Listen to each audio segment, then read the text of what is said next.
Madame, Messieurs, fidèles téléspectateurs de Bonjour Le Faso, nous sommes ravis de vous retrouver ce jeudi pour cette aventure. Merci de nous renouveler votre fidélité et bonjour à tous.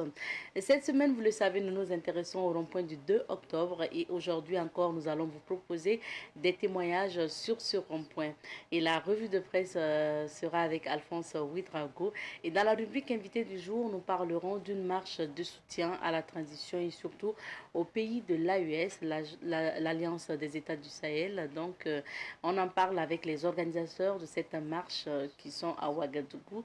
Ça sera dans la rubrique invité du jour. Et puis, bien après cela, on va retrouver la Brigade centrale de lutte contre la cybercriminalité qui signe son retour aujourd'hui avec le lieutenant de police Napogba Julien Legman. On va revenir sur les attributions de la BCLCC et surtout vous pourrez savoir lorsque vous êtes victime de cybercriminalité ou de cyberescroquerie vers qui se diriger, c'est justement la BCLCC. On en parlera dans cette émission. Alors, Madame, Messieurs, merci de nous renouveler votre fidélité.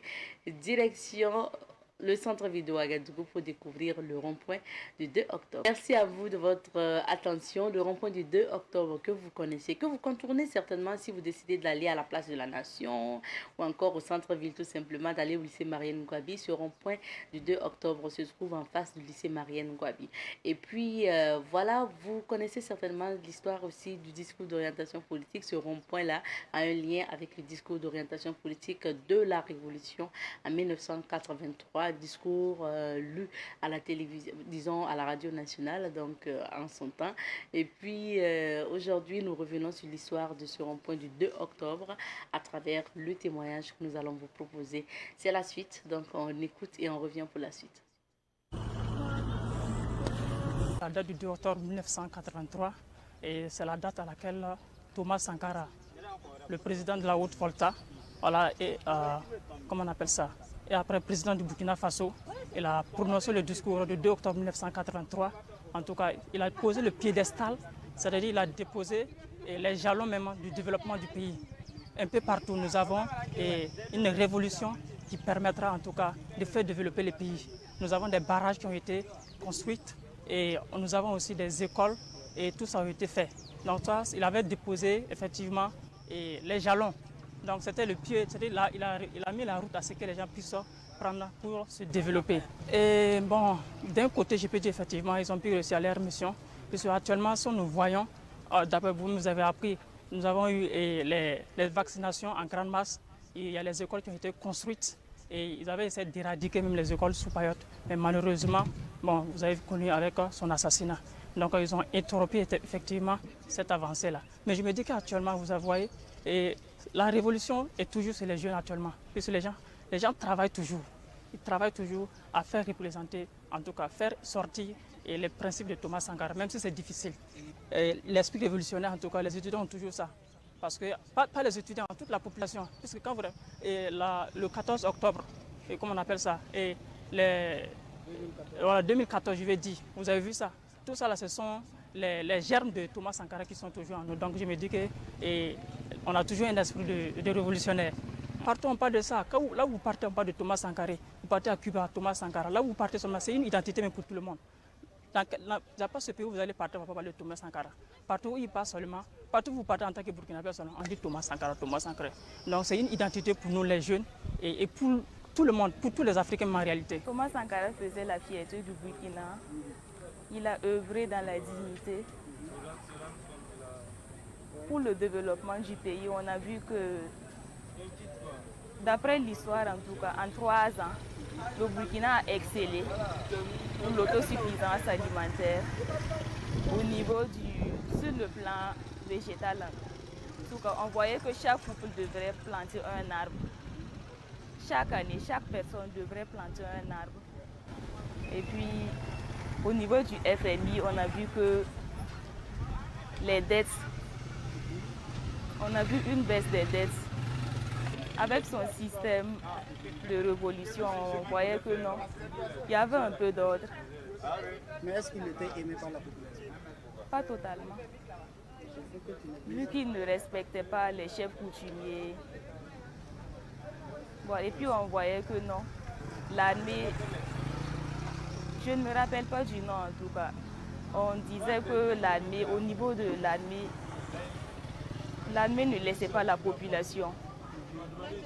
Et puis au niveau de l'éducation, on voyait que non, qu'il a licencié des enseignants qui ont voulu se révolter. Voilà, ça a un peu joué sur l'éducation aussi. Merci beaucoup, madame.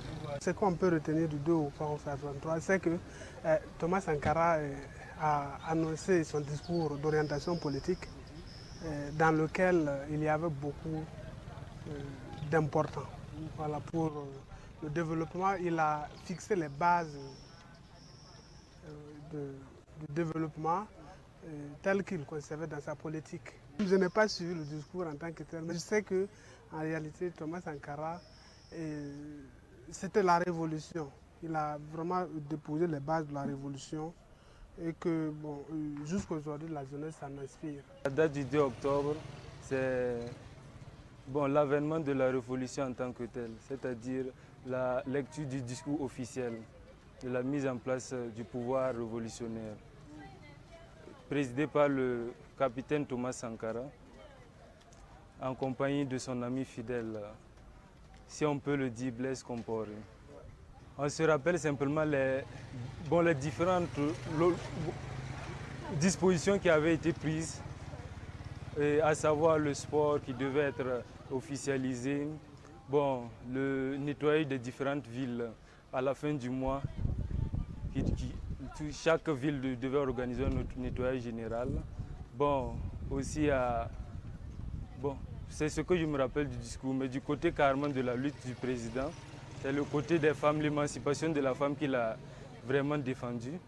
Il a aussi œuvré pour l'éducation nationale dans le pays. Et la valorisation aussi de notre coton, le Faso d'Anfani, était son pouvoir, d'où chaque vendredi, si je me rappelle bien, aussi, de ce que j'ai entendu, tous les fonctionnaires devaient se mettre en Faso d'Anfani. Et souvent, ils circulaient pour voir si vous étiez ou pas en Faso d'Anfani. On peut dire que ça a eu des échecs assez bons. Du côté du respect de nos chefs traditionnels, le président n'a pas su quand même considérer nos chefs coutumiers et religieux.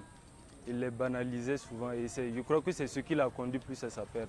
Puisque dans un pays, la tradition ou les chefs traditionnels, la coutume doit être vraiment valorisée. Car un pays sans coutume ou sans... vraiment a perdu la majeure partie de tout ce qu'il avait comme potentiel. Nous sommes à présent avec Alphonse Ouedraogo. Bonjour Alphonse. Bonjour Madame Nikiema, bonjour à toutes et à tous. Nous débutons par quel journal aujourd'hui? Avec le quotidien, c'est Le Pays, avec le journal Le Pays nous apprend ce matin incendie à la Sofitex Banfora, près de 3500 balles de coton parties en fumée. Vente de casques à Ouagadougou, des motocyclistes déplorent la cherté des prix. Retrait annoncé de la CEDEAO, le Burkina persiste et signe. Dans la rubrique ActuFoot, le journal écrit Cameroun, une folle rumeur sur Eto'o et Domenech. Toujours dans ce quotidien, on peut lire dans la rubrique Au coin du palais, le journal écrit il faisait la cour à ses victimes et en profitait pour les voler. Conseil des ministres, Owen Ngondi, Louis Modeste Ouedraogo, nommé vice-président du CSI.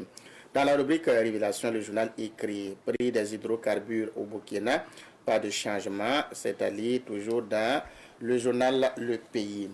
Le journal L'Observateur parle, lui affiche ce matin finale CAN 2023, ce sera Nigeria, Côte d'Ivoire.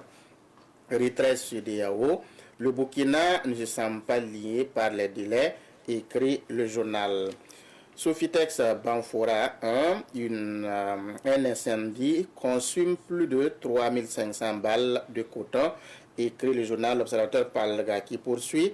Prix des hydrocarbures, aucune augmentation selon le CIDPH. Avec le journal Le Quotidien, on peut lire ce matin usine d'égrenage de la Sofitex de Banfora, 3500 balles de coton parties en fumée. CEDEAO, le Burkina Faso réitère son retrait sans délai. C'est un autre titre du journal Le Quotidien. Renforcement de la résilience communautaire, l'association Wenkoni vient en aide à 200 ménages. Subvention de l'État à la presse privée, des professionnels des médias, entre satisfaction et crainte, écrit le journal Le Quotidien. Le quotidien d'État citoyen, lui, nous apprend ce matin confection des tenues militaires et paramilitaires, création d'une société d'économie mixte spécialisée. Dans la rubrique Au coin du palais, on peut lire il comparaît pour la 3e fois en 4 ans. Toujours dans la même rubrique, on peut lire il présente ses excuses pour homicide involontaire. Commission mixte de coopération Burkina Faso-Venezuela, 22 accords signés pour dynamiser l'axe Ouagadougou-Caracas, écrit le journal.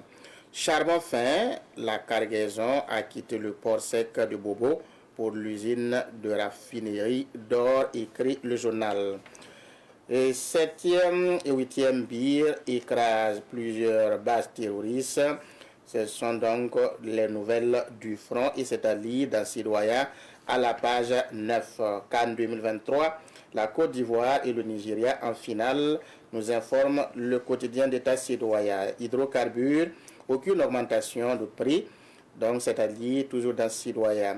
Usine d'égrenage de la Sofitex Banfora, des balles de coton parties en flammes.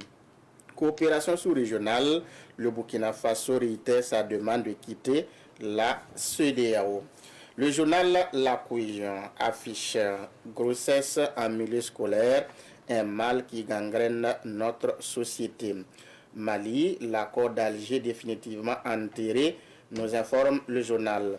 CEDEAO, les pays de l'AES confirment leur retrait, écrit le journal.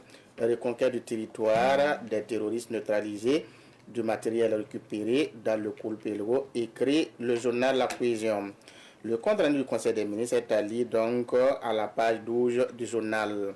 Toujours avec ce quotidien, on peut lire incendie à la Sofitex Banfora, plusieurs balles de coton parties en fumée. Promotion des mets locaux, le GAPAL, un symbole culturel Peul en quête de renouveau, nous informe le journal. Port de chaîne aux pieds par les femmes, les hommes sont friands de ces petits bijoux, c'est donc la vie des citoyens. Terminons avec le journal Aujourd'hui au Faso qui nous parle de la CAN 2023 et écrit CAN 2023. Insubmersible éléphant, c'est à lire à la page 5. Le compte rendu du Conseil des ministres est à lire à la page 6 et 11. Et sur ce sujet, le journal écrit Eliane Guigamde Ouedraogo, directrice générale des impôts. Louis Modeste Ouedraogo, nommé vice-président du CSC. Loi portant réglementation générale de la commande publique. Toujours dans le compte rendu du Conseil des ministres, on peut lire également création d'une société d'économie mixte, la 21e édition de la SNC, prévue du 27 avril au 4 mai 2024. Séraphin Dambélé, nommé DG de la SN Sosico, toujours à lire dans le compte rendu du Conseil des ministres. Retrait de la CEDEAO, le Burkina informe du caractère irréversible de sa décision. Écrit le journal Aujourd'hui au Faso. Burkina Faso, pas d'augmentation du prix du carburant, rassure donc le journal. AES, le Luxembourg ne prolongera pas sa coopération avec le Burkina, le Mali et le Niger. Banque Isaka Kargogo rejoint Coris Banque International Holding de Idrissa Nassa, nous annonce le journal. Coopération Burkina Faso, République bolivarienne de Venezuela. Les chefs de la diplomatie des deux pays se concertent. Merci bien Alphonse pour la lecture de ces différents titres. On revient sur l'actualité. Un retrait de la CEDEAO, le Burkina informe du caractère irréversible de sa décision. Oui, pour dire que c'est, comme a dit le chef de l'État, c'est un chemin de non-retour.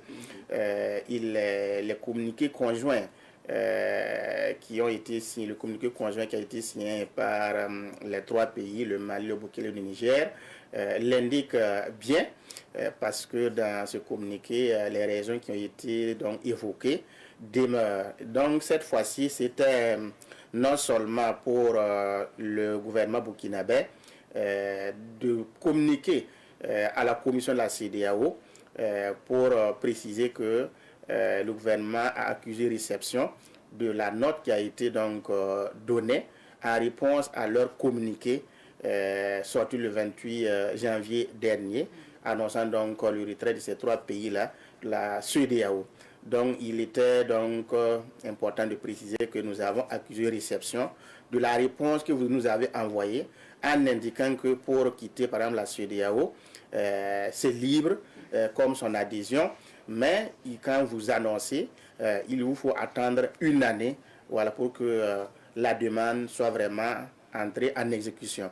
Donc le gouvernement d'abord a accusé réception de cette note de la commission de la CEDEAO, et le gouvernement en réponse également a réitéré son retrait de la CEDEAO pour dire que c'est irréversible et pour plusieurs raisons. Le gouvernement a précisé que la CEDEAO, en décidant de sanctionner les 3 pays en transition, n'a pas respecté ses textes, ses propres textes qui la gouvernent. Et de ce fait-là, il n'y a pas de raison que la CEDEAO trouve des textes contraignants ces 3 pays-là de rester, d'attendre jusqu'à une année pour pouvoir quitter l'organisation ouest-africaine. Donc, en rappelant cela à la commission de la CEDEAO, c'est pour dire que, étant donné que la CEDEAO elle-même a violé ces textes, il n'y a plus de raison qu'elle attende que d'autres se soumettent à des textes qui sont là. Donc, de ce fait-là, c'est pour montrer que le gouvernement réitère et insiste sur son retrait de la CEDEAO. Donc, c'est quand même clair, plus jamais, aucun texte ne doit être brandi contre ces 3 pays-là pour espérer quoi que ce soit. Les 3 pays de l'AES ont décidé de quitter la CEDEAO, et cette note montre que désormais, on doit prendre comme tel que les 3 pays ont quitté, et désormais, on doit accepter que le délai d'une année n'est plus à jour, n'est plus à l'ordre du jour, parce que la CEDEAO elle-même a violé ses propres textes. Voilà qui est clair. Ouais. On passe à la deuxième actualité. On s'intéresse à cette rumeur folle qui a circulé hier sur l'augmentation du prix du carburant. Oui, tout à fait. Je crois que les médias qui ont donc annoncé cette nouvelle sont revenus pour s'excuser, comme l'économie du Faso par exemple, parce que l'information n'était pas vraie. Je pense que dans le métier aussi du journalisme, il arrive des fois que vous donnez une information, si ce n'est pas avéré, l'obligation vous est faite donc de revenir sur la question. Et je crois qu'ils sont revenus avec un démenti pour s'excuser. Et le gouvernement, à travers donc la primature, a effectivement insisté sur la question comme quoi c'est des rumeurs, puisqu'il y a une commission, un comité qui se réunit périodiquement. Je crois que c'est chaque 6 mois ou 3 mois pour se pencher sur la question. Est-ce qu'au niveau international, le marché, est-ce que ça nécessite donc qu'on maintienne les prix tels quels? Est-ce qu'il y a une possibilité d'augmenter? Comment ça doit se passer? Mais en toute responsabilité, ce comité qui a donc travaillé est resté sur le fait que normalement en février, le 11 février, ce qu'on voit et ce qui est sur le marché international, malgré les possibilités d'augmentation, non, en toute responsabilité, notre gouvernement maintient donc ce prix-là, comme nous avons aujourd'hui, de l'hydrocarbure. Donc il n'y aura pas un changement. Donc c'est pour assurer vraiment les populations que c'est une folle rumeur, c'est une fausse information, et que les gens doivent rester tranquilles. Il n'y aura pas d'augmentation des prix du carburant. Bien noté. On passe au dernier sujet, on s'intéresse au sport. Finalement, à la finale, ça sera l'affiche Côte d'Ivoire-Nigeria. Oui, la Côte d'Ivoire contre le Nigeria. C'était prévisible pour plus d'un observateur depuis que la Côte d'Ivoire s'est remise, en tout cas, de sa défaite hein, 4 buts à 0 depuis qu'elle a été repêchée. Je crois que la pression qu'il y a eu sur les joueurs a fait que les Ivoiriens se sont réveillés. Ils ont commencé à montrer une belle prestation et je crois que une équipe qu'on a repêchée qui revient donc, hein, comme on les a qualifiés de revenants. En tout cas, ils ont montré qu'ils sont revenus avec force dans la compétition. Et c'est tout à fait normal puisque la CAN se joue en Côte d'Ivoire. Non seulement il y a le public qui est un apport considérable, mais aussi jouant dans ses propres installations. Il y a la confiance qui est revenue. Donc tout cela a donc concouru à ce que les joueurs se ressaisissent, à ce qu'ils se donnent comme ce que nous voyons. Hier, c'était donc contre la RD Congo. C'était vraiment un match palpitant. Mais les Ivoiriens sont arrivés à mettre 1 but à 0. Et c'est tout à fait mérité. Avec le talent que cette équipe regorge, nous avons vu que depuis l'arrivée du coach, hein, Emerson Faye, en tout cas, tout a changé. Ça ne ressemble plus à la Côte d'Ivoire, à l'équipe que nous avons vue lors des premiers matchs, lors de leur défaite. En tout cas, tout a changé brusquement. Et maintenant, nous avons vu aussi que la rencontre, le Nigeria contre l'Afrique du Sud, ça n'a pas été facile. Ils sont allés jusqu'en prolongation, passer donc au tir au but.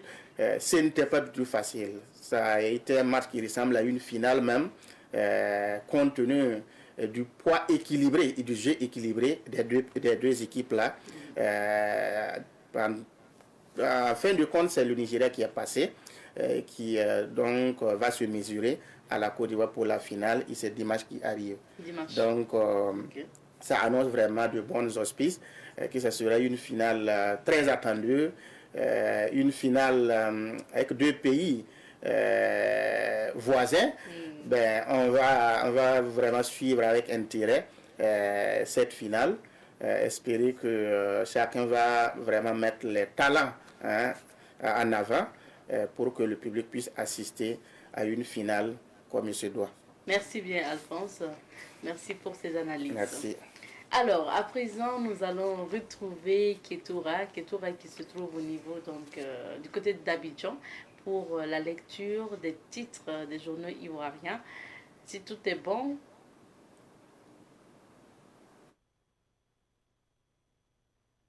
Alors, on retrouve Ketoura parce que l'équipe de Savane Média est à Abidjan et chaque matin, vous avez droit à la lecture des journaux ivoiriens. Je suis sûre que la victoire des éléphants, c'est ce qui marque l'actualité là-bas. Ketoura? Bon, le temps que les effets techniques se règlent pour que Ketoura puisse donner la lecture des quotidiens. Nous poursuivons donc sur ce plateau parce que souvent c'est ça, hein, les dieux de la technique. On va peut-être marquer une petite pause le temps que tout se positionne bien et qu'on retrouve Ketoura. Burkina Faso, c'est toujours un plaisir que de vous lire les unes qui font l'actualité ivoirienne. Nous commençons par le journal Notre Voix. À sa une, les éléphants se sont qualifiés hier pour la finale de la CAN 2023. En avant pour la 3e étoile. AFI félicite nos pachydermes. Thierry Osé, secrétaire national de la CEP-FPI, nous recruterons 30 000 militants avant 2025. Marché du livre, les éditeurs se cherchent à lire dans ce journal. Le journal Le Sursaut titre à sa une CAN 2023. Éléphant, le coup parfait. Comment ils ont mis les léopards en cage. En route pour l'apothéose contre le Nigeria dimanche. Transfert d'argent en Côte d'Ivoire malgré toutes les dispositions prises. Voici les techniques des arnaqueurs dans les agences de mobile money. Des victimes font des révélations à lire dans ce journal. Tendance économique, quand les tontines continuent de faire des victimes. Comment certaines filles de ménage sont connectées au réseau de gangs, à lire également dans ce journal. Et en santé, les symptômes précurseurs des cancers à retrouver également dans ce journal. nous retrouvons le quotidien Le Patriote qui affiche à sa une demi-finale de la CAN 2023. La Côte d'Ivoire élimine la RD Congo par 1-0. Éléphants et garçons. Franck Kessié, il fallait montrer un autre visage sur le stade qui porte le nom du président de la République. La Côte d'Ivoire à 90 minutes du sacre. Alassane Ouattara, président de la Côte d'Ivoire, aux éléphants. Bravo aux éléphants pour cette magnifique victoire. Le Nouveau Réveil, quant à lui, affiche à sa une CAN de l'hospitalité 2023, demi-finale, Côte d'Ivoire 1, RD Congo 0. Merveilleux éléphant. La Côte d'Ivoire à 90 minutes de la 3e étoile. Une équipe très athlétique, un jeu plaisant. Liesse à travers le pays hier. Le Nigeria souffre et élimine l'Afrique du Sud. Emers Faye, entraîneur des éléphants. Je ne suis pas un magicien, je connais assez bien mes joueurs. À l'heure, le coup de pied qui change tout. Le quotidien Le Jour Plus, lui, titre à sa une également en sport.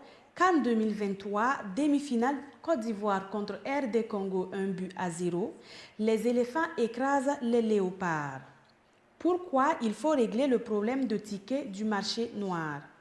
Autre actualité, Forum Indaba Mining en Afrique du Sud, le potentiel géologique et minier ivoirien présenté aux investisseurs internationaux.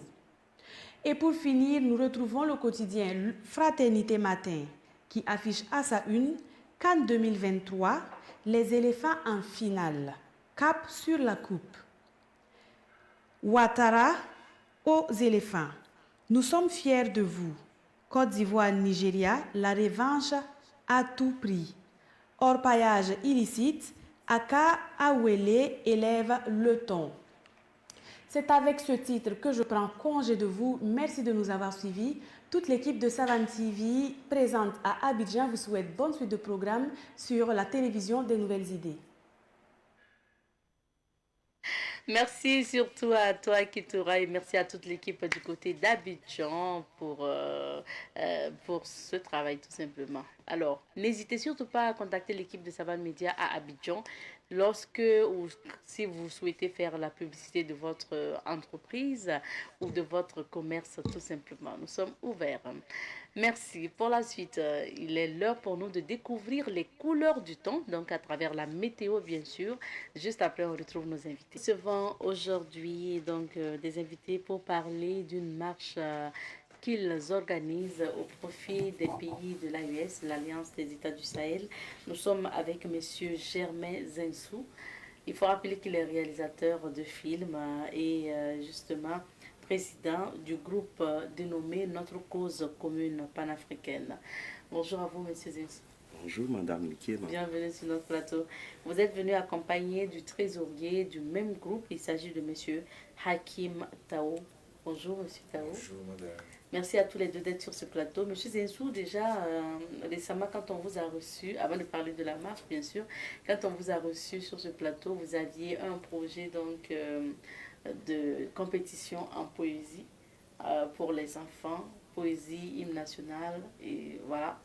Vous êtes à quel niveau avec ce projet? D'abord, je tiens à remercier l'actuel ministre de l'Éducation. D'accord. Je lui tire chapeau. Parce que dès qu'il a pris le poste et je lui ai écrit, il a répondu favorablement et sa réponse m'a beaucoup plu. Donc le projet tient et ça aura lieu.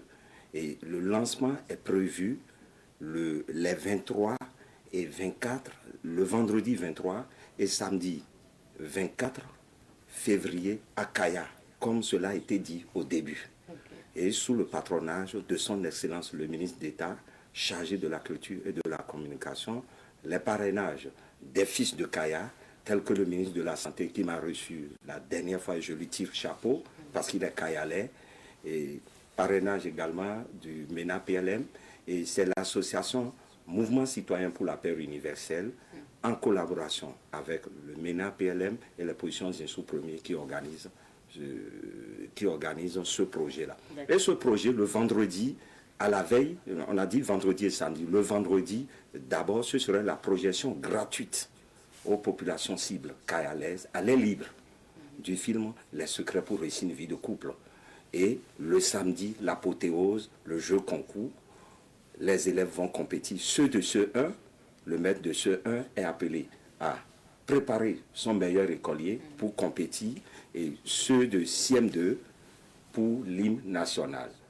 Que le meilleur gagne. Et je tiens à vous rappeler, ce projet a un engouement tellement que je suis trop fou de ça. Pourquoi? Parce que on a demandé aux responsables de Kaya qu'on voulait juste 5 écoles. Mais dites-vous, on a eu 10 écoles qui sont chauds. Il y a un engouement autour de cela. Donc nous convions les gens, ceux qui hésitent encore à nous soutenir, à adhérer à ce concept et que les Kayalais participent. Parce qu'à Kaya, il y a de grands cadres.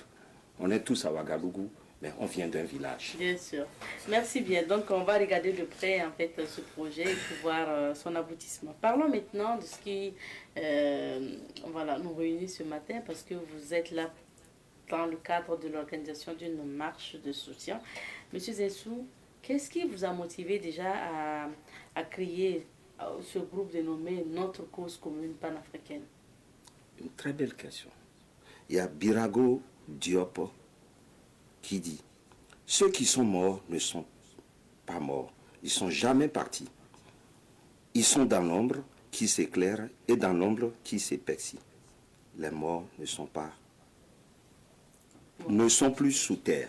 Vous voyez, il y a pas mal des forces combattantes, VDP et FDS, qui ont accepté sacrifier leur vie pour que nous ayons la sécurité dans ces 3 États-là. Et nous, on s'est dit, mais c'est fort, sacrifier sa vie pour ça. Et Dieu faisant encore, les choses évoluent. Les 3 États se sont créés, et vous voyez ce que ça crée déjà. Il fallait ça. Et que Dieu bénisse ces 3 responsables de ces 3 pays-là qui ont eu l'idée, qui ont affronté vaille que vaille, vents et marées, pour créer ce groupe. Qui, je n'ai rien à vous dire, vous savez ce que ça crée aujourd'hui. Donc nous, on ne peut pas rester en marge de cela. Et on s'est dit, c'est notre cause aussi. S'ils ont risqué leur vie, les différents responsables, à créer ce groupe-là, pourquoi ne pas adhérer? Donc nous, en tant que promoteurs culturels, nous, en tant que responsables d'association, nous devons accompagner. Et notre association MCPU a pour objectif la paix, la cohésion sociale, la solidarité entre les peuples. Donc nous sommes en droite ligne d'organiser une marche pareille. Et nous avons convié les ressortissants des 3 États. Et nous profitons de l'occasion pour remercier Madame l'ambassadeur du Niger qui nous a reçus.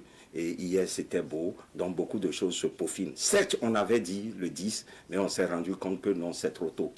Qui voyage loin ménage sa monture. On va revenir sur donc, la marche. Je donne la parole à M. Taou pour commencer. Vous êtes membre aussi, notre trésorier de ce groupe dénommé Notre Cause Commune Panafricaine. Qu'est-ce qui vous motive à rejoindre cette idée, à rejoindre ce groupe? Bon, surtout, d'abord, je vais sonner le cas de mon président. Vous savez, quand on a affaire avec un enseignant, parce que lui c'est un enseignant. C'est ça, d'abord. Vous avez remarqué, il parle beaucoup. C'est son travail. Oui. Donc il a déjà presque tout dit. Mais moi déjà, vous savez, quand on organise une marche, quand il n'y a pas d'amour, et déjà on organise une marche, déjà on crée encore plus d'amour. C'est ça qui m'a motivé, l'amour. Ça manque en nous. Le fait d'être ensemble. La vie ensemble, rester ensemble, surtout l'amour. On va vous inviter à hausser la voix pour qu'on vous entende mieux. Donc vous disiez que c'est l'amour qui vous a conduit dans ce groupe en fait. Dans ce groupe, on doit être amour parce que je vois qu'il n'y a pas, qu'on ne s'aime pas trop. Mais en fait, il n'y a ça, pas une cohésion. Il n'y a pas une cohésion. Voilà. Okay. Ouais, c'est ça qui m'a beaucoup motivé. Et aussi, il me disait toujours que lui veuille ou pas aujourd'hui, il est né d'un pays. Mais aujourd'hui, le destin a voulu qu'il vive au Burkina. Ses enfants sont là, sa famille est là depuis 22 ans. Il jouit tout des autorités burkinabées. Il se lève aujourd'hui. On a la sécurité, on a tout. Mais imaginez-vous, si son excellence n'était pas venu, où serait Ouagadougou? Est-ce qu'on pourrait sorti pour être là aujourd'hui. Donc que Dieu bénisse ces autorités-là, que Dieu le bénisse, je l'ai toujours dit, et que Dieu bénisse tous les membres du gouvernement, tous ceux qui œuvrent pour que la paix, la cohésion sociale règne dans notre sous-région. Parce que nous en avons besoin. Oui. L'Afrique a trop souffert. On parle d'indépendance. C'est une indépendance mi-raisin, mi-figure, parce que ce n'était pas une réelle indépendance. C'est maintenant que ce groupe est créé qu'on saura que, effectivement, l'Afrique est indépendante. Et quand vous parlez de ce groupe, c'est l'AES, certainement. L'AES. Donc, l'Alliance des États du Sahel. Monsieur Zensou, c'est quand même une idée grandiose. Vous décidez d'organiser une marche pour soutenir ces trois pays-là, ces trois États, donc le Niger, le Burkina, le Mali. Mais comment vous allez faire pour que en fait, les populations de ces trois pays puissent se sentir concernées par cette Déjà, marche? vous nous avez donné l'occasion de communiquer. C'est notre façon d'être VDP. Et c'est notre façon de se sentir appartenir au pays de l'AES. On ne va pas laisser seulement les autorités politiques et autres seuls faire le travail. Nous, en tant qu'habitants de ces trois pays, nous devons adhérer à ce concept-là. Donc on communique déjà que celui qui sait qu'il est fils de ces trois États-là, qu'il adhère à ce concept sans condition, qu'il adhère. Et vous voyez, moi je suis animé, certes c'est une association, les gens vont dire, ah, il fait la politique. Non, moi j'ai une association, et mon association est apolitique mais révolutionnaire. Parce qu'il y a une différence entre association apolitique apolitique révolutionnaire et les politiques. Pourquoi? Moi, depuis ma tendre enfance, lui, il n'avait pas encore ça, et il n'avait pas encore l'âge. Au temps de la révolution, Kérékou, ça nous a bercé. D'où la chanson. Nous ne pouvons plus reculer, nous l'avons décidé. Nous marcherons, nous lutterons, oui, pour nous libérer. Levons-nous, hommes, femmes, jeunes, pour sauver la patrie. En avant, force vive de la nation, l'avenir est dans nos mains. Kérékou, il a lutté. Et c'est pourquoi d'ailleurs j'ai fait un film documentaire sous le signe de l'intégration Bénin-Burkina, titré Mathieu Kérékou, témoignage des Burkinabés sur le caméléon des temps. Donc là, vous avez la révolution en vous. Maintenant, on revient toujours sur cette marche-là que vous avez programmée. Comment en fait vous comptez concrètement mobiliser les populations sur le terrain? Parce qu'il ne s'agit pas que des Burkinabés, mais... Non, on a dit les habitants vivants au Burkina Faso, nous sommes au Burkina. Et c'est au Burkina, ça doit être fait. Qu'on soit nigérien, qu'on soit béninois, qu'on soit congolais. Si on se sent africain, on doit adhérer. Et vous nous permettez, c'est l'occasion, l'opportunité que vous nous donnez déjà pour communiquer. Et Savane est suivi là. Donc celui qui se retrouve, qui sait qu'il est un vrai Africain, un digne Africain, un fils de Thomas Sankara, un fils de Kérékou, un fils de Béanzin, un fils de Gezo, un fils de Kaba, un fils de Kwabé Nkrumah, doit participer à cela. Et doivent, puisque c'est tout un programme. Okay. Et en prélude à cela, comme on a ajourné la date, c'était prévu pour le 10, mais comme on a associé aussi Madame l'ambassadrice, elle nous a reçus hier, et nous attendons aussi, puisque nous avons écrit à l'ambassadeur du Mali aussi, qui doit nous recevoir bientôt certainement. Donc ensemble, nous allons converger et voir comment faire pour que cette marche soit une réussite, soit un pari. Et pour le moment, quel est l'itinéraire que vous avez choisi? Est-ce que vous aurez à remettre aussi...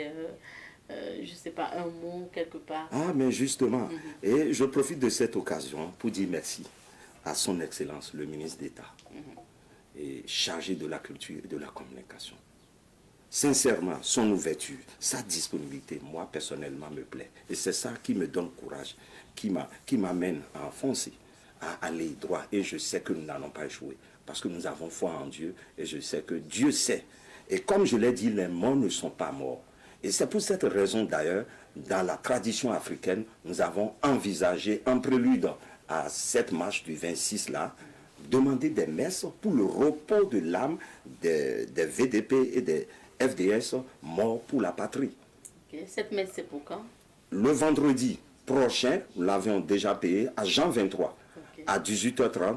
On convie tout le monde à adhérer, à participer à cette messe. Parce que les morts ne sont pas morts. Hein. Ils sont là, ils nous protègent. Et chez nous, il y a un adage qui dit, quand il y a un mort ou bien un décès, on dit qu'ils nous tournent dos et qu'ils nous protègent. Donc, ils nous ont tous tourné dos et nous protègent. Donc, nous devons participer pour qu'ils soient, pour que leur âme repose en paix. Parce que c'est la tradition africaine. Donc, il y aura la messe le vendredi à 18h30 à Jean 23, la messe du soir. Et le dimanche encore, et à l'église christianiste céleste Bethel, 6 non loin de la maison de la femme, vers Siao, il y aura encore une autre messe le dimanche à 10h aussi, toujours pour le repos de l'âme de nos vaillants combattants des VDP, des VDS, des FDS. Nous convions les parents, les amis, les proches et autres à participer. Mais lui, il est musulman.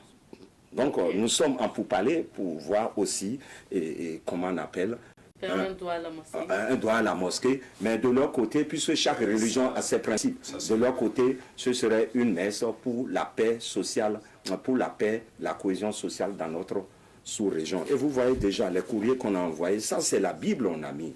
Et ça c'est quoi? Et ça c'est le Coran. Vous voyez? Alors, Monsieur Zensou, on revient à l'itinéraire de la marche. Si le 26, vous quittez où pour aller où ça? Le 26, on quitte la place de la Nation. De la Révolution. De la Révolution. Bon, c'est place de la Nation, le nom officiel. Hein? Oui. Place de la Révolution, c'est vrai que les gens appellent les révolutionnaires. D'accord, mais place de la Nation. C'est Saint-Lazare. Ah, vous allez marcher de la place de la Nation au Saint-Lazare. Maintenant, est-ce que vous... Nous remercions le ministre parce qu'il a adressé un courrier et nous donne Saint-Lazare gratuitement. Et au Saint-Lazare, qu'est-ce que vous allez faire? Il y a tout un programme. Il y a tout un programme. D'abord, il y a allocution des ministres conviés. Le ministre des Affaires étrangères, on lui a écrit, on attend toujours la réponse. Et sous le patronat du ministre d'État chargé de la communication, il y aura allocution, il y aura la projection du film Mathieu Kérékou sous le signe de l'intégration Bénin-Burkina. Mathieu Kérékou, témoignage des Burkinabés sur le caméléon des temps. Et ce n'est pas des moindres Burkinabés. Il y a le feu Mamadou Diarma, le colonel Mamadou Diarma, qui a beaucoup dit, il a beaucoup dit dans ce film. Il y a le ministre Mahamoudou Ouedraogo, il y a le fondateur des éditions Le Pays, mon papa, Sigé, et il y a le docteur Elignamba Ouedraogo. Allez-y voir ce film. Les témoignages qu'on va retrouver dans ce film. Là, juste, ils ont pris Kérékou comme un modèle, un vrai révolutionnaire. Un vrai révolutionnaire. Donc, sous le signe de l'intégration Bénin-Burkina, il y aura la projection, il y aura des artistes qui vont prester, il y aura également, nous allons faire juste une quête, ceux qui sont conviés là, on va juste cotiser. Et je vous dis, nous avons un lien, et nous avons placé le lien de notre groupe là. Depuis Cotonou, il y a une connaissance à moi, une dame, qui a vu et qui m'a dit, mais comment je peux faire pour vous envoyer des dons pour les enfants des FDS, des décédés et VDP, qu'elle adhère au concept et qu'elle va nous envoyer des dons. Et cette nuit, ce matin très tôt, j'ai communiqué aussi. Vous savez, je suis un enseignant. J'ai mes élèves que j'ai formés aujourd'hui qui sont aux États-Unis. J'ai échangé avec eux. Ils ont promis aussi. Parce que je leur ai dit, moi, je vous ai transmis le savoir. Et vous êtes là où vous êtes aujourd'hui. Participez. Ils ont promis, envoyer aussi quelque chose. Donc, on va tout réunir. Remettre à son Excellence le ministre d'État pour qu'il aille donner à son Excellence Ibrahim Traoré avec un courrier bien sûr. Quel sera le message fort justement que vous allez remettre aux autorités le jour de la marche suivi d'échanges au Saint-Lazare? J'ai chanté tout à l'heure. Nous ne reculons pas, nous avançons. C'est ça. Parce que si on recule, c'est comme si on regarde dans le rétroviseur, c'est qu'on recule. On les encourage à aller devant, à aller en avant, pour que nous puissions tous ensemble. Parce que comme on dit, c'est l'union qui fait la force. Une seule hirondelle ne fait pas le printemps. Que d'autres États qui n'ont pas encore compris le concept de ces 3 États-là, qu'ils viennent. Nous avons les mains tendues vers eux. Parce que nous voulons l'union de l'Afrique. Que l'Afrique soit unie comme l'a voulu Kadhafi en son temps. Kadhafi, que l'Afrique soit unie. Donc qu'ils viennent pour que nous fêtions. C'est notre fête. Nous sommes libérés. Je vous ai dit, on avait connu une indépendance mi-figu, mi-raisin. Ce n'était pas une indépendance. Maintenant, nous sommes libérés. Merci. Nous sommes partis. Et mine de rien, nous avons épuisé le temps donc imparti à cette émission, M. Zensou. Avec lui, ça passe toujours vite. Alors, M. Tao, quelle est votre invite à l'endroit Qu'est-ce que vous pouvez dire au public qui veulent bien participer à cette marche? Bon, beaucoup de courage. Et les inviter à venir. À venir, beaucoup de courage. Et vous savez, ce n'est pas une politique. Soyons surtout, moi je parle surtout à mes frères. Tout le monde, presque tout le monde, ils sont tous mes frères, mais surtout aux Béninois. Okay. Nous qu'à sortir, et je salue aussi ceux qui nous soutiennent. Et nous qu'à sortir tous, on va faire la marche. On est là. Nous sommes tous burkinabés. Bien sûr. Parce qu'on est là pour 2 jours, on dit, ouais, on est là, 22 ans. Nos enfants sont là, nos enfants sont burkinabés. Donc cette lutte-là, nous allons le faire tous. D'accord. Monsieur Zensou, pour terminer, les contacts. Oui, les contacts, pour ceux qui veulent entrer en contact avec votre association ou le groupe. Pour notre association, les contacts, on a le 118 12 27 40, on a le 116 68 12 34, on a le 70 49 66 49. Et le mien, c'est mon WhatsApp surtout. Si on parle sur mon WhatsApp, ils auront le lien pour intégrer le groupe, pour avoir les informations, parce que nous allons renouveler chaque fois, jusqu'au 26. Là. Le WhatsApp, c'est 77 57 91 66. Okay. Ou bien le 75 240 240. Qu'on adhère. Qu'on ne dise pas que c'est politique. Non, je dis, j'ai une association MCPU apolitique mais révolutionnaire. Donc que les gens comprennent, qu'on arrive à faire le discernement entre les deux. Il y a politique à part, il y a association apolitique révolutionnaire. Merci bien. Rendez-vous le 26 février alors pour cette marche qui va démarrer au niveau, le matin à quelle heure? Au niveau de la place de la Nation. Bon là, la date est sûre, puisque nous avons dit on va échanger avec les autres frères de l'AES vivant ici, le Niger et le Mali, puis on doit tenir des réunions. Donc nous on peut pas, on a retenu la date au moins.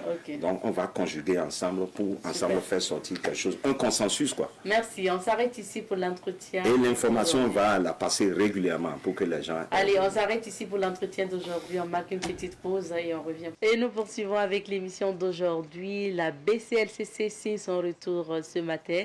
Il s'agit de la Brigade centrale de lutte contre la cybercriminalité que vous connaissez à travers cette émission, bien sûr, puisque ce sont nos partenaires qui venaient tous les jeudis pour notamment cette émission.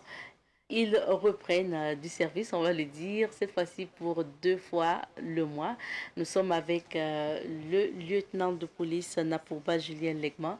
Rappelons qu'il est chef de la collaboration policière au niveau de la Brigade centrale de lutte contre la cybercriminalité. Lieutenant, nous sommes ravis de vous retrouver ce matin. Bonjour. Bonjour Madame Nikiema, c'est également un plaisir de partager. Bonjour à l'ensemble des téléspectateurs et merci de nous recevoir une fois de plus sur vos antennes. Merci à vous d'être là. Alors, lieutenant, pour une première émission, on va revenir sur ce que c'est que la BCLCC, une présentation et puis se projeter aussi pour l'année 2024. Les autres fois, on pourra commencer avec le développement des thématiques. Alors, lieutenant, depuis quand la BCLCC a été créée et puis voilà, quelles sont ses attributions, ses objectifs et missions? D'accord, merci Madame Nikiema. Avant donc de vous faire une brève présentation de la Brigade centrale de lutte contre la cybercriminalité, j'aimerais en ce début d'année souhaiter nos vœux les meilleurs pour l'ensemble des Burkinabés, que la paix revienne au pays, la paix intérieure pour tout un chacun. Amen. Et vraiment que chaque citoyen soit donc un citoyen numériquement responsable donc sur les réseaux sociaux en cette année 2024. Alors, il faut noter que la création de la Brigade centrale de lutte contre la cybercriminalité fait suite à plusieurs recommandations, aussi bien internationales que nationales, au regard donc de l'évolution du phénomène de cybercriminalité au niveau de l'espace régional, mais aussi au niveau national. Et cela a entraîné donc plusieurs rencontres de l'ensemble des acteurs pour réfléchir sur comment apporter une réponse donc à ce phénomène lié donc à la cybercriminalité. Et cela donc a concouru à la mise en place de la Brigade centrale de lutte contre la cybercriminalité en février 2020. Et la BCLCC est une structure donc qui relève du ministère en charge de la sécurité. Et la structure emploie et du personnel gendarme et du personnel policier. Et c'est depuis 2020 que la brigade a été mise en place donc pour apporter sa contribution dans la lutte contre le phénomène de la cybercriminalité. Et si on devrait revenir à votre travail concrètement, lieutenant, à quoi il consiste quotidiennement? D'accord. Déjà, il faut noter que notre mission principale, c'est de lutter contre la cybercriminalité sur l'ensemble du territoire national et le cyberespace national. Et cette mission, donc, s'articule autour de la lutte précisément contre les infractions en matière informatique et celles facilitées par l'usage donc des technologies de l'information et de la communication. Donc c'est essentiellement les deux points sur lesquels nous intervenons, mais c'est également une compétence préférentielle parce que également les autres services de police ou de gendarmerie interviennent également dans la lutte contre la cybercriminalité. Mais bon, nous sommes beaucoup spécialisés donc dans cette lutte. Et là, en termes d'attribution donc pour notre service, c'est de recevoir et de traiter les plaintes qui émanent donc des personnes physiques ou morales de droit privé burkinabé ou de droit public. C'est également d'apporter notre assistance aux services de police ou de gendarmerie dans leur conduite des enquêtes, parce que dès lors qu'ils engagent souvent des enquêtes, et il peut arriver qu'ils aient besoin donc d'expertise technique dans cette enquête. Ils peuvent nous requérir dans ce sens. C'est aussi de le former. C'est-à-dire que nous partageons également notre expertise en formant donc aussi les acteurs de la chaîne pénale donc pour la conduite des infractions qui ont un lien bien évidemment avec la cybercriminalité. C'est aussi, voilà, dans cette lutte, il y a également le volet prévention. C'est également de pouvoir communiquer sur l'actualité liée donc à la cybercriminalité, sur les modes opératoires les plus courants et sur les questions d'alerte pour donc prémunir l'ensemble des Burkinabés des infractions en matière informatique et celles facilitées par l'utilisation des technologies de l'information et de la communication. C'est également de répondre à des réquisitions judiciaires parce que plusieurs structures peuvent nous requérir, allant du parquet aux autres structures spécialisées, peuvent nous requérir, voilà, dans ce sens. Alors, c'est autant de choses, hein, lieutenant, mais depuis, par exemple, votre création en 2020, vous avez dit, quelles sont très souvent les affaires qui viennent à vous, les affaires qui viennent quotidiennement ou couramment devant vos enquêteurs? D'accord. Déjà, il faut noter que les types d'enquêtes sont variés et nous tenons à jour des statistiques liées donc à la cybercriminalité. Et bon, le traitement donc de l'ensemble de ces dossiers sont fonction même de notre organisation, voilà, qui s'appuie sur 3 entités essentiellement. Alors, on a une division en charge donc des enquêtes qui, lorsque les usagers ou les personnes morales, voilà, viennent vers nous, c'est cette entité-là qui reçoit, voilà, les plaintes et qui diligente l'enquête. Maintenant, dans la diligence de cette enquête, il peut arriver qu'ils aient besoin d'éléments techniques ou lorsque nous interpellons des personnes, que des téléphones portables ou des ordinateurs, des appareils électroniques soient saisis. Et c'est notre bras technique qui est le laboratoire de criminalistique numérique et de veille technologique qui, voilà, travaille sur l'ensemble de ces équipements pour tirer des éléments donc, qui peuvent nourrir l'enquête, des éléments de preuve donc, voilà, pour l'enquête. Et les enquêteurs reprennent ces éléments pour maintenant, voilà, conduire l'enquête. Et la 3e division qui vient donc en termes donc de sensibilisation pour prémunir donc voilà les Burkinabés du phénomène et également de tisser des relations avec des acteurs qui peuvent contribuer à la lutte contre la cybercriminalité comme Savane. Oui. Voilà. C'est votre donc voilà, et je relève donc de ce service-là. Mais globalement, il faut retenir que pour les infractions que nous recevons, il y en a de plusieurs. Il y a essentiellement la cyberescroquerie qui vient en tête en termes donc de nombre d'infractions enregistrées. Ça représente pratiquement 45% du nombre d'infractions. Quand on illustre avec 2023, nous avions enregistré près de 3678 plaintes. Et l'escroquerie en elle seule représente plus de 1600 plaintes, donc c'est près de 45% donc voilà, des infractions que nous enregistrons. Également, nous recevons des infractions liées donc à des cyberattaques. Lorsque, par exemple, des personnes usent donc de leurs connaissances techniques pour s'attaquer à des systèmes informatiques de services tiers, par exemple. Il y a également les questions liées à, par exemple, les piratages de comptes, les questions de chantage à la webcam, les atteintes donc aux personnes, à leur dignité et à leur honneur. Voici donc plusieurs, les différentes formes donc de plaintes que nous recevons à notre niveau. D'accord. Alors, avant donc d'aborder le plan 2024, vos ambitions, on reste en même temps sur ces exemples que vous avez cités. Rien que cette semaine, vous avez déféré un présumé cyber-escroc. C'était pourquoi?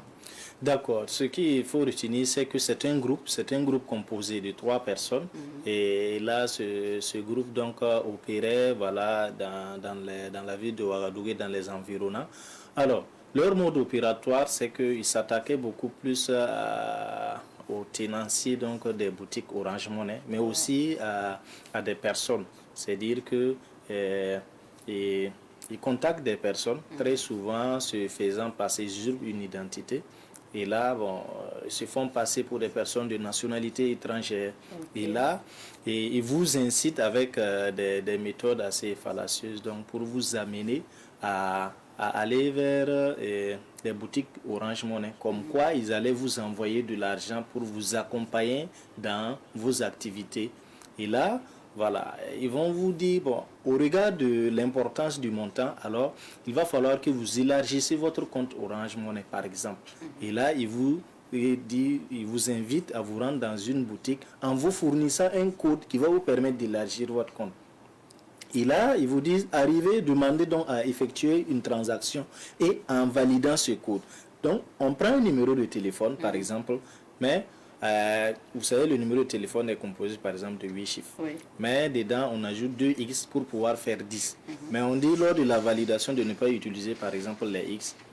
Malheureusement, quand vous initiez, quand vous envoyez, c'est sur un numéro de téléphone, quand vous n'utilisez pas les X. Et vous constatez bien évidemment que vous venez d'effectuer une transaction au profit donc de ces présumés cyberdélinquants. Donc dans leur second mode, c'est qu'ils vous appellent même en se faisant passer pour des responsables de téléphonie mobile qui, dans le cadre donc de l'organisation d'un jeu concours, vous êtes heureux gagnant. Et dans ce sens également, ils vous invitent à vous rendre dans une boutique Orange Money ou Move Money pour être bénéficiaire donc de ces gains-là. Et c'est encore à travers la même méthode en vous fournissant un code de validation et qui malheureusement vous retrouverez à effectuer une transaction et c'est après avoir posé l'acte que vous vous rendez compte que vous êtes victime de cybercriminalité. Heureusement que vous avez pu épingler ce groupe-là. Mais on vous invite à faire attention parce que très souvent, ils ont toujours des complices. Alors, lieutenant, pour 2024, l'objectif aussi de la BCLCC, c'est vraiment aussi réprimer, sensibiliser toujours, mais réprimer. Tout à fait. Il faut noter que dans notre action, essentiellement, ce sont les deux. C'est la prévention ainsi que la répression. Nous investissons beaucoup par rapport donc à la prévention à travers des animations comme celle-ci, donc avec Savane. Mais aussi, 2024, c'est vraiment l'année de la répression. Parce que nous avions constaté que, en plus donc de ces infractions que nous avions citées, il y a de plus en plus des discours donc incitatifs à la haine et incitatifs à la discrimination et à la violence. Et pour cela, nous avions même lancé une campagne donc de sensibilisation. Donc c'est dénommé une campagne de prévention des discours de haine et de lutte contre les discours incitatifs donc à la violence et à la discrimination. Et plusieurs personnes ont fait l'objet d'interpellations pour des faits donc de ce type de discours donc incitatifs à la haine. Et 2024, c'est vraiment ces propos ne seront pas vraiment tolérés sur l'espace numérique national. Et nous allons nous y investir. Merci bien. Le réalisateur me dit qu'il est l'heure, lieutenant, mais la dernière information, c'est que la BCLCC a déménagé. Vous étiez en face du stade municipal, là vous avez déménagé, vous êtes où? D'accord. Actuellement, la BCLCC occupe les anciens locaux de l'ASE. Donc, c'est situé à Koulouba, non loin donc du Festival des glaces de Koulouba, aussi tout juste derrière le siège de la BCB, voilà, qui est situé sur Kwame Nkrumah. Bon, d'accord, merci bien. Et vous avez la possibilité de contacter la BCLTC. On va afficher les contacts sur la dernière image, voilà. D'accord, contactez-nous à travers le fixe le 25 39 58 41 ou par mail pour déposer votre plainte sur cybercrime@securite.gov.bf ou à travers notre page Facebook en tapant juste dans la barre de recherche @BCLCC et vous pourrez donc entrer en contact avec nous. Merci, n'hésitez surtout pas et nous vous rappelons que votre sécurité numérique reste notre mission. Notre mission. Merci beaucoup à vous d'être passé pour cette première émission. On se retrouvera jeudi dans 2 semaines. Merci à vous. Merci à vous également, fidèles téléspectateurs de cette émission. Ravi de vous l'avoir présenté. Le rendez-vous est pris pour demain, quant à nous, puisque demain, vendredi, 7h30, on sera là à l'écoute.